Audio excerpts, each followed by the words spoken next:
Dear students, अस्सलाम वालेकुम। हमने इनकम स्टेटमेंट और बैलेंस शीट का चैप्टर नंबर 11 शुरू कर लिया है। और इसके सिलसिले में आज हम अपना पहला क्वेश्चन सॉल्व कर रहे हैं। ये क्वेश्चन कराची बोर्ड का 2021 का क्वेश्चन नंबर 8 है और ये आपका 30 नंबर का क्वेश्चन था। देखते हैं इसमें हमें डेटा में क्या कह रहे हैं। The following are the unadjusted account balances taken from the books of Messrs Abdul Rahman traders on December 31st 2020। Cash, account receivable, merchandise inventory January 1 2020 यानी ओपनिंग इन्वेंट्री है। Prepaid insurance, office equipment, allowance for depreciation office equipment, accounts payable, capital Abdul Rahman, drawing Abdul Rahman, sales revenue, sales return and allowance, purchases, purchase discount, transportation and advertising expense, office supplies, office salaries expense. ये सारे हमें expenses दिए हुए हैं। फिर हमें supplementary data for adjustment दे रहे हैं on December 31st 2020। Prepaid insurance है 4000, एस्टिमेटेड डेप्रिसिएशन है ऑफिस इक्विपमेंट पे 5000, एडवर्टाइजिंग प्रीपेड है 1500, मर्चेंडाइज इन्वेंट्री है एंडिंग इन्वेंट्री हमारी 16000, जबकि अलाउंस ऑफ बैड डेट है 750 रुपये। रिक्वायर्ड में हमें कह रहे थे कि attempt any two of the following, pass the necessary adjusting journal entries. ये हमने पिछले चैप्टर के दौरान सॉल्व किया था। नंबर बी में हमें कह रहे हैं prepare the income statement for the year ended December 31st 2020। Number C में हमें कह रहे हैं prepare a classified balance sheet in classified account form as on December 31st 2020। तो आइए सबसे पहले हम इसकी इनकम स्टेटमेंट बनाएंगे और उसके बाद फिर हम इसकी बैलेंस शीट बनाएंगे।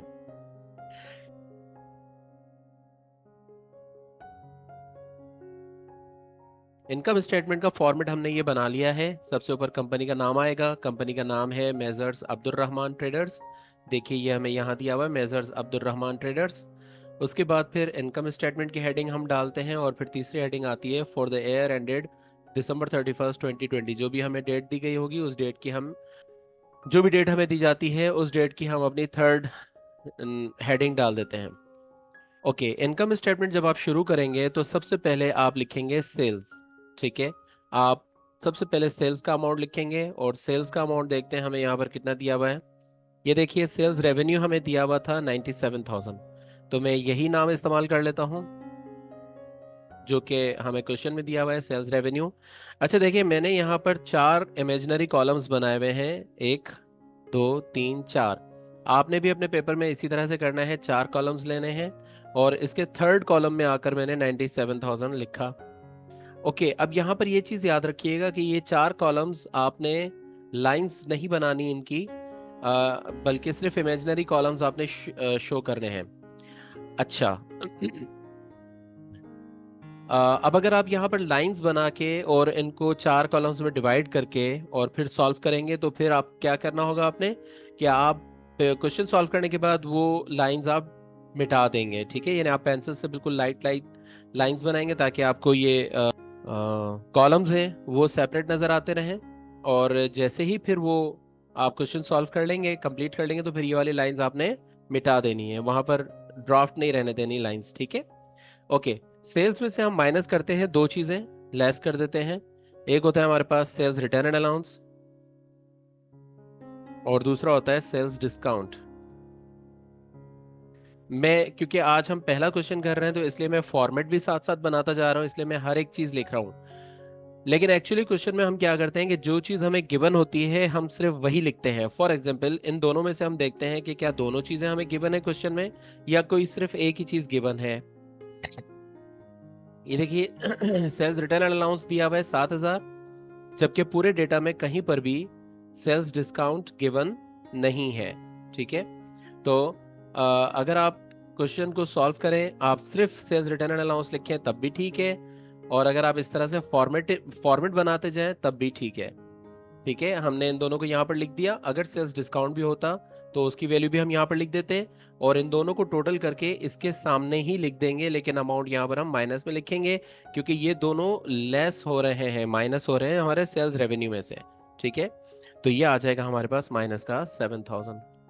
जब आप 97,000 में से ये 7,000 माइनस करेंगे तो आपके पास आ जाएगी नेट सेल्स। नेट सेल्स आ गई हमारे पास, that will be equal to 90,000। अब देखिए इस नेट सेल्स को मैंने फोर्थ कॉलम में लिख दिया, बिल्कुल लास्ट कॉलम में लिख दिया है, ठीक है। ओके, अब इसके बाद का फॉर्मेट अगर आपको पिछली क्लास याद है तो आपको याद होगा कि इस नेट सेल्स में से हम लेस कर देते हैं cost of goods sold.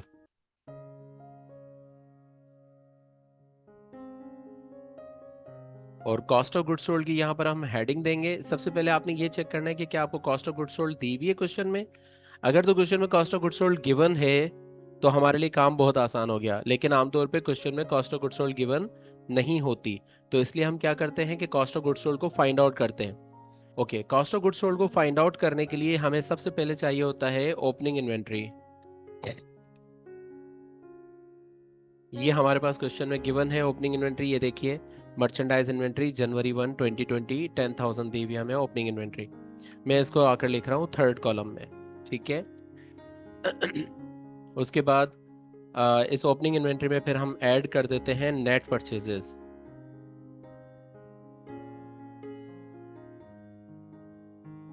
Okay, हमारे पास नेट परचेजेस भी गिवन नहीं होता, इसलिए हम नेट परचेजेस की भी यहाँ पर स्टेटमेंट बनाते हैं। नेट परचेजेस के लिए हमें सबसे पहले चाहिए होता है परचेजेस। देखिए ये हमें परचेजेस दिया हुआ है, 42,000 का परचेजेस गिवन है, ठीक है। तो हम लिखेंगे परचेजेस 42,000, इसको मैं सेकंड कॉलम में लिख रहा हूँ। और इसमें फिर हम ऐड कर देते हैं ट्रांसपोर्टेशन एन।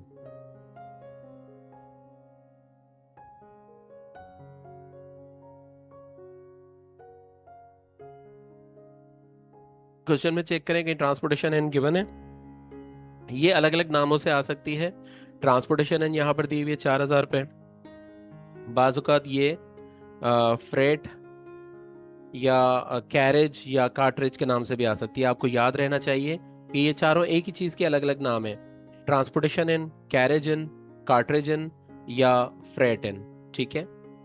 ओके, ये हम इसमें ऐड कर देंगे तो हमारे पास आ जाएगी gross purchase, that will be equal to 46,000 gross purchase. इसमें से हम लेस कर देते हैं अगेन दो चीजें, परचेज रिटर्न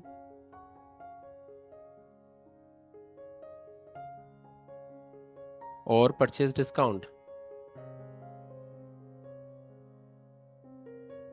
देखते हैं क्वेश्चन में हमारे पास परचेज रिटर्न कितना है। ये परचेज डिस्काउंट दिया हुआ है 7,000 का।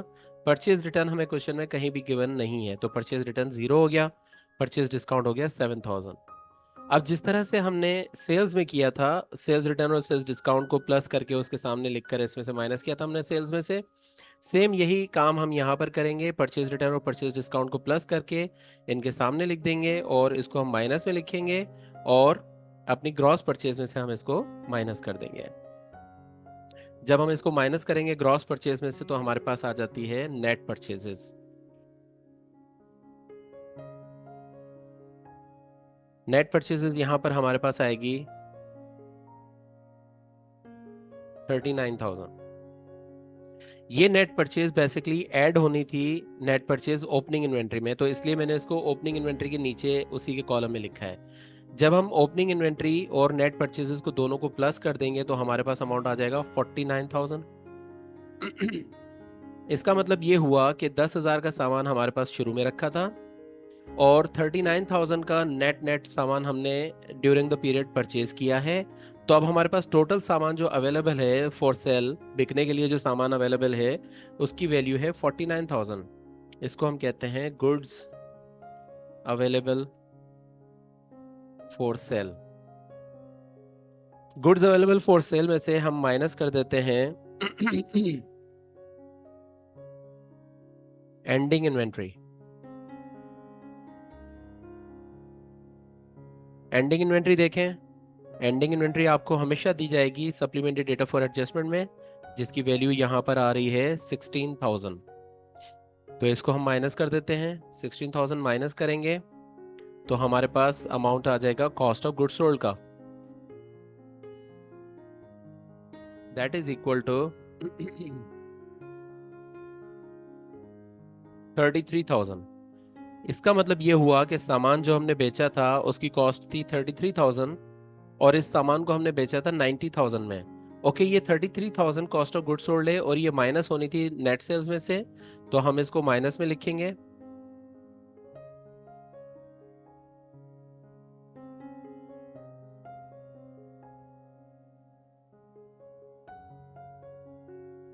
जब आप इसको माइनस कर देंगे, इन दोनों को आपस में माइनस करेंगे,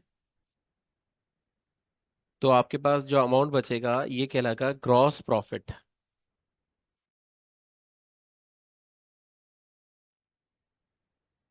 स्टूडेंट्स, आप लोगों ने नोट किया होगा अब तक मैंने जितना भी क्वेश्चन सॉल्व किया है एडजस्ट इनकम स्टेटमेंट का, इस पूरे क्वेश्चन में मैंने सप्लीमेंट्री डेटा में से सिर्फ और सिर्फ एंडिंग मर्चेंडाइज इन्वेंट्री की वैल्यू ली है, और कोई भी अमाउंट मैंने ending inventory supplementary data for adjustment में से नहीं लिया। अब तक जितना भी डेटा मैंने लिया है वो सारा का सारा अनएडजस्टेड डेटा का ही पिक किया है। इस चीज़ को जहन में रखिएगा बेटा। ग्रॉस परचेज तक जितना भी अमाउंट आएगा, जितने भी अमाउंट्स आएंगे, जितना भी डेटा आएगा, वो सारा का सारा डेटा अनएडजस्टेड डेटा में से लिया जाता है। ओके, ग्रॉस परचेज आ गई अकॉर्डिंग टू द फॉर्मेट जो हमने पिछली क्लास में डिस्कस किया था। अब इस ग्रॉस परचेज में से हम लेस कर देते हैं journal and operating expenses.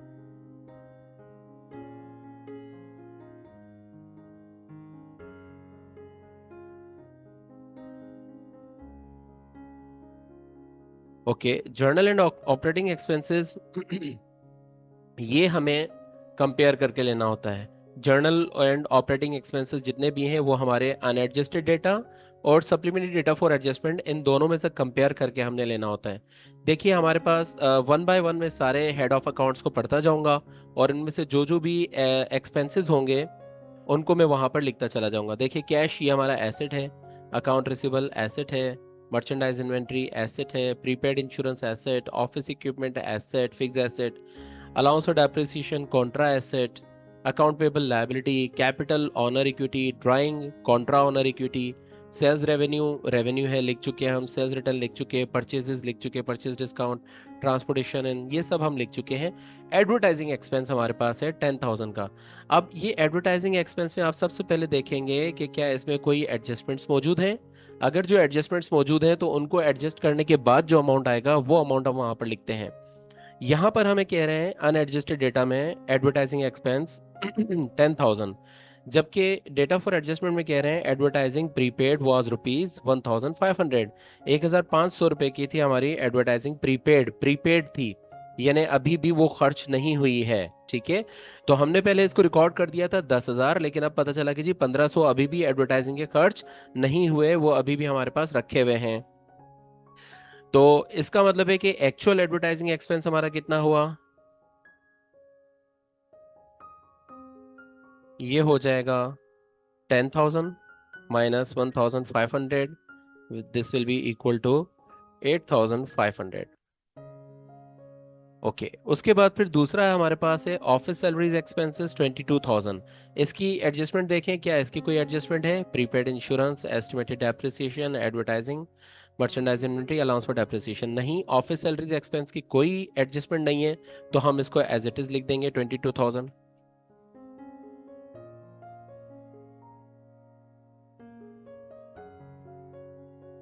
22,000। Unadjusted data में हमारे पास जितने भी एक्सपेंसेस थे उनको हमने लिख दिया। अब हम देखते हैं कि डेटा फॉर एडजस्टमेंट में कोई एक्सपेंसेस मौजूद हैं। देखिए डेटा फॉर एडजस्टमेंट में सबसे पहला कह रहे हैं prepaid insurance 4,000। Okay, prepaid insurance का प्रीवियस क्या लिखा हुआ था अनएडजस्टेड डेटा में?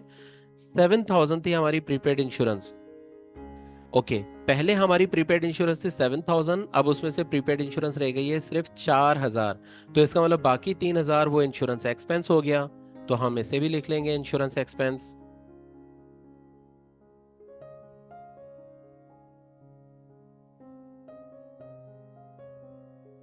4,000, सॉरी 3,000। नेक्स्ट है हमारे पास depreciation expense on office equipment. Depreciation, estimated depreciation है ऑफिस इक्विपमेंट में 5,000, इसको भी हम एज इट इज लिख देते हैं डेप्रिसिएशन एक्सपेंस के नाम पर।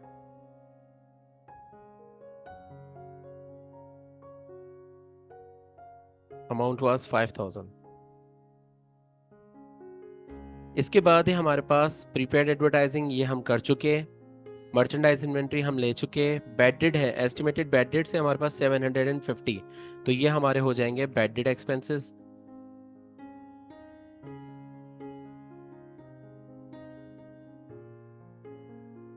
$750 सबको टोटल करेंगे, सारे एक्सपेंसेस हमारे आ गए, इन सबको टोटल करेंगे आप, तो ये हमारे पास आ गए total operating, general and operating expenses.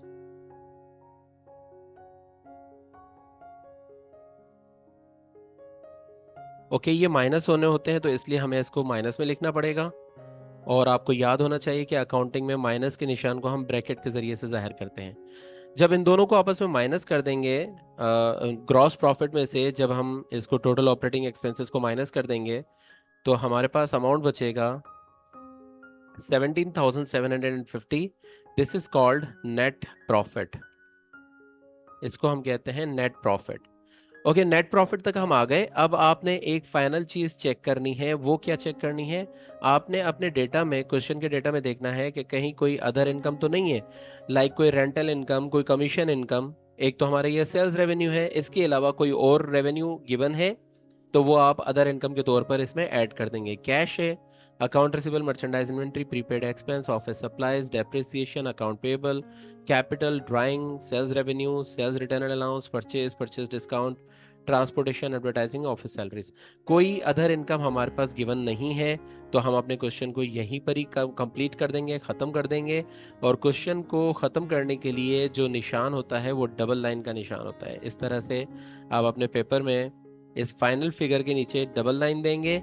ये इस चीज़ की निशानदेही करता है कि ये क्वेश्चन यहाँ पर कंप्लीट हो गया। इसका मतलब है कि अब्दुल रहमान ट्रेडर्स ने पूरे साल में 97,000 रुपीज़ की सेल्स की थी।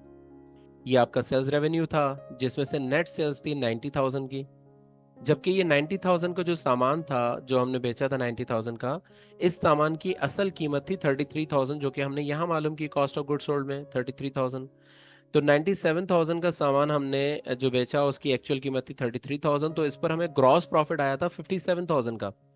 अब इस 57,000 में से जब हमने हमने अपने सारे एक्सपेंसेस माइनस किए, एक्सपेंसेस में क्या क्या थे? एडवर्टाइजिंग एक्सपेंस था, ऑफिस सैलरी एक्सपेंस था, insurance expense, depreciation expense, bad debt expense, ये सारे एक्सपेंसेस थे हमारे पास। जब हमने इन सारे एक्सपेंसेस को इसमें से माइनस किया, जो कि टोटल बन रहे हैं 39,250, इनको माइनस करने पर हमारे पास नेट प्रॉफिट आ गया 17,750 का।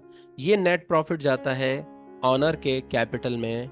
अगर नेट प्रॉफिट होगा तो ऑनर के कैपिटल में ऐड होता है, और अगर नेट लॉस होता है तो ऑनर के कैपिटल में से माइनस किया जाता है। यहाँ तक हमारी हो गई इनकम स्टेटमेंट कंप्लीट। इसके बाद अब हम बनाने जा रहे हैं अपनी बैलेंस शीट।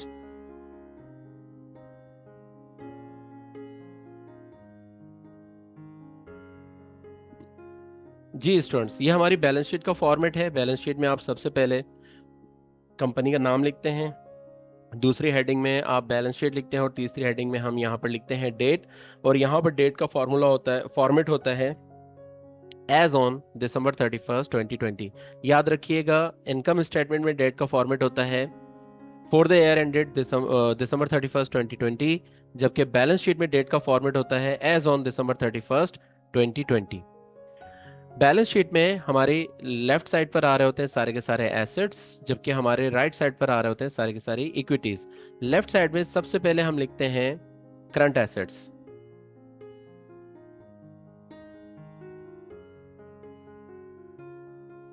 चलिए आइए देखते हैं हमारे करंट एसेट्स क्या क्या हैं।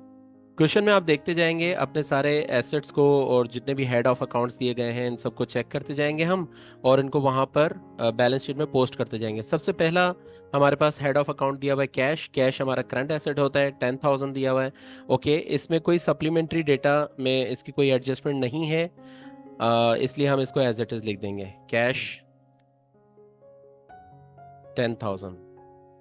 देखिए, मैं यहाँ पर भी मैंने 3 कॉलम्स बनाए हुए हैं, इमेजनरी 3 कॉलम्स हैं, और उसके सेकंड कॉलम में मैं लिख रहा हूँ कैश। ठीक है, कैश के बाद है हमारे पास अकाउंट रिसीवेबल 15,000, तो मैं यहाँ पर अकाउंट रिसीवेबल लिख दूंगा। याद रखिए अकाउंट रिसीवेबल में से हमेशा allowance of bad date minus हो जाता है। अकाउंट रिसीवेबल था हमारा 15,000, इसको अभी मैं सेकंड कॉलम में लिख रहा हूँ क्योंकि इसमें से अभी मैंने माइनस करना है allowance of bad debt. Allowance of bad debt देखिए हमें कितना दिया हुआ है, क्वेश्चन में हमें अलाउंस ऑफ डेप्रिसिएशन गिवन है, allowance of bad debt given नहीं है, लेकिन सप्लीमेंट्री डेटा में दे रहे हैं allowance of bad debt estimated to ₹750। तो ये 750 हम इसमें से माइनस कर देंगे। जो आंसर आएगा वो आंसर हम इसके सामने ही लिखेंगे, नीचे वाली लाइन में नहीं लिखेंगे। 14,250 का अब हमारा रिमेनिंग अकाउंट रिसीवेबल है।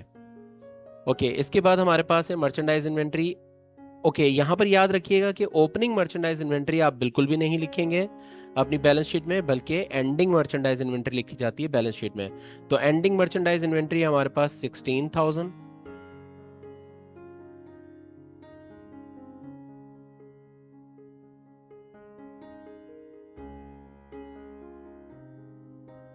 ये भी क्योंकि करंट एसेट है इसलिए हमने यहाँ पर लिख दिया करंट एसेट्स में। उसके बाद हमारे पास है प्रीपेड इंश्योरेंस, ये भी हमारा करंट एसेट है। 10,000 का प्रीपेड इंश्योरेंस, 7,000 का प्रीपेड इंश्योरेंस दिया हुआ है, लेकिन हमें याद है कि सप्लीमेंट्री डेटा फॉर एडजस्टमेंट में प्रीपेड इंश्योरेंस 4,000 बता रहे थे, तो इसका मतलब है एक्चुअल प्रीपेड इंश्योरेंस हमारा 4,000 है।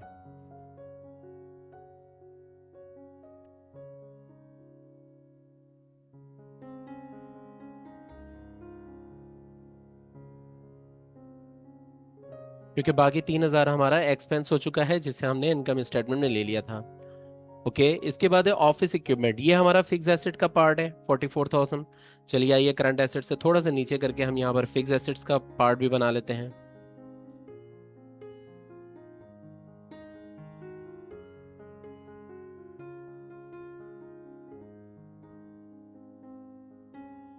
फिक्स एसेट्स में हमें दिया हुआ है सबसे पहले ऑफिस इक्विपमेंट। ऑफिस इक्विपमेंट इसको भी हम सेकंड कॉलम में लिखे, सॉरी फर्स्ट कॉलम में लिखेंगे। ऑफिस इक्विपमेंट हमें दिया हुआ है 44,000। इस ऑफिस इक्विपमेंट में से हम लेस कर देते हैं allowance for depreciation.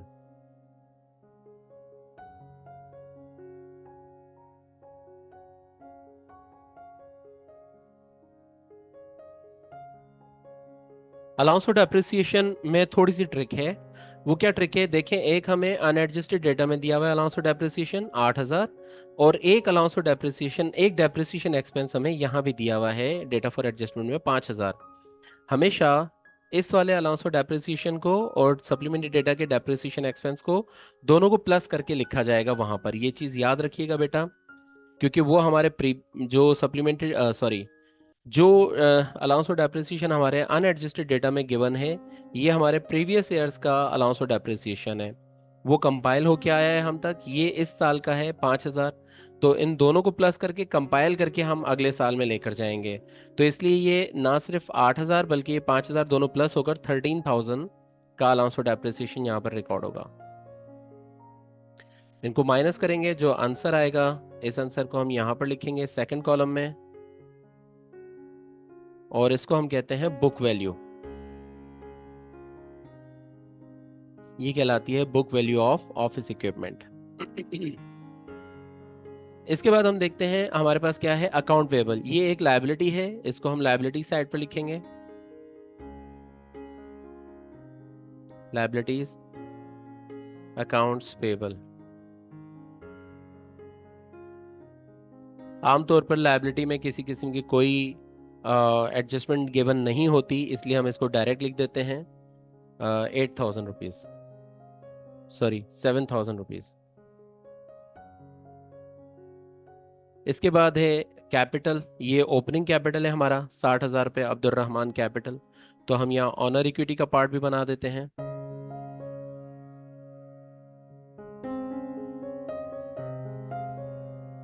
Honour equity में सबसे पहले हम लिखते हैं कैपिटल एट स्टार्ट। जो साल के शुरू का कैपिटल था वो हमारे पास मौजूद है 60,000।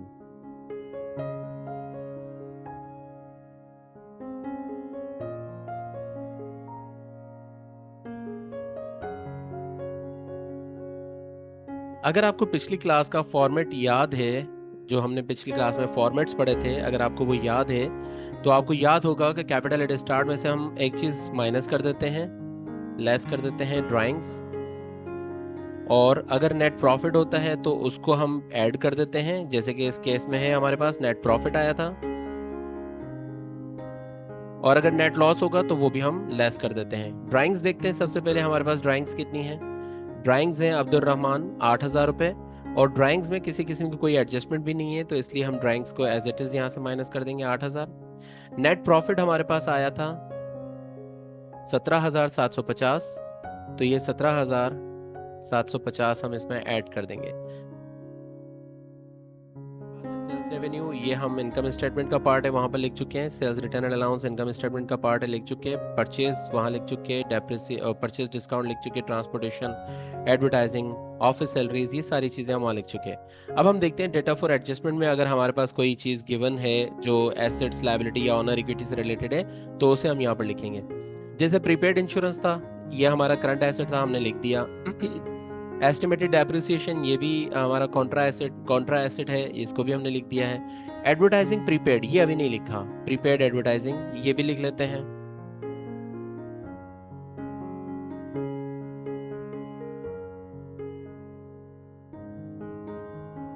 $1,500।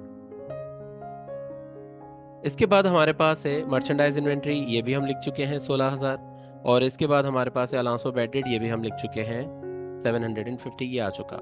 ओके, हमारे पास सारी जितना डेटा था वो सारी की सारी चीज़ें, सारे डेटा की सारी चीज़ें हमने यहाँ पर पोस्ट कर दी हैं। अब बारी आती है इनको बैलेंस करने की। सबसे पहले हम करंट एसेट्स को टोटल कर लेते हैं और देखते हैं हमारे पास टोटल करंट एसेट्स कितने हैं।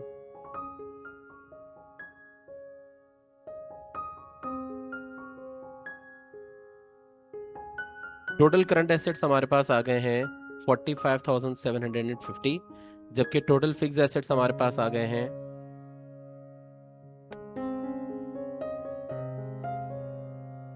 31,000।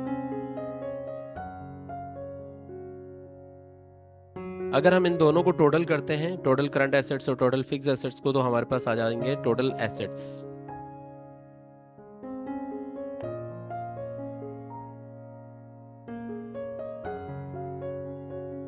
टोटल एसेट्स आ गए हमारे पास 76,750। सेम यही अमाउंट हमारे पास टोटल इक्विटी साइड पर भी आना चाहिए। इसमें देख लेते हैं टोटल लायबिलिटीज कितनी है।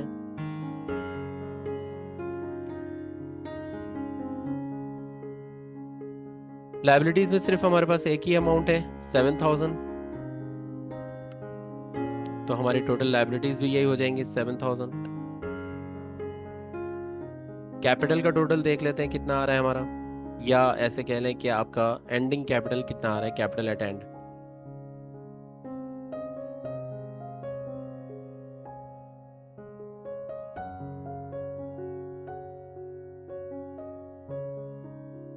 $69,750। टोटल लायबिलिटीज और टोटल कैपिटल्स को जब आप आपस में टोटल करेंगे तो हमारे पास आ जाएगा टोटल इक्विटी।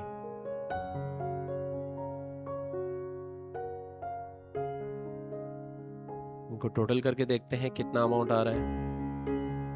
टोटल इक्विटी में भी हमारे पास आ गया 76,750। तो देखिए बेटा, जिस तरह हमारे पास टोटल एसेट्स में आ रहा था 76,750, सेम इसी तरह हमारे पास टोटल इक्विटी साइड पर भी आ गया 76,750। हमारी बैलेंस शीट बैलेंस हो गई, बराबर हो गई। हमारा क्वेश्चन 100% कंप्लीट हो गया, सही हो गया, और इसके आपको पूरे 100% मार्क्स मिलेंगे। इसका मतलब है कि अगर आप ये income statement as it is बनाते हैं और उसके बाद फिर आप ये बैलेंस शीट बना लेते हैं और ये आपकी बैलेंस शीट कंप्लीट हो जाती है, बराबर हो जाती है, तो इस ईयर में अगर आपने ये पेपर दिया होता तो आपको पूरे 30 मार्क्स मिल चुके होते। सो दिस इज़ इट बेटा। यहाँ तक हमारा ये क्वेश्चन कंप्लीट हुआ, पहला क्वेश्चन था। आई होप कि आपको समझ में आ गया होगा, आसान सा क्वेश्चन था। अगली क्लास में हम इंशाल्लाह इसका एक और क्वेश्चन सॉल्व करेंगे। अपना बहुत सारा ख्याल रखें, अपने वालिदैन का बहुत सारा ख्याल रखें, पढ़ाई में खूब दिल लगा कर पढ़ें और हमें अपनी दुआ में याद रखें। आपके जो सवालात हैं आप वो सवालात और अपने कमेंट्स हमें कमेंट बॉक्स में लिखकर भेज सकते हैं, हमारे व्हाट्सअप नंबर पे लिखकर भेज सकते हैं। हम आपके सारे सवालात के जवाब देंगे इंशाल्लाह।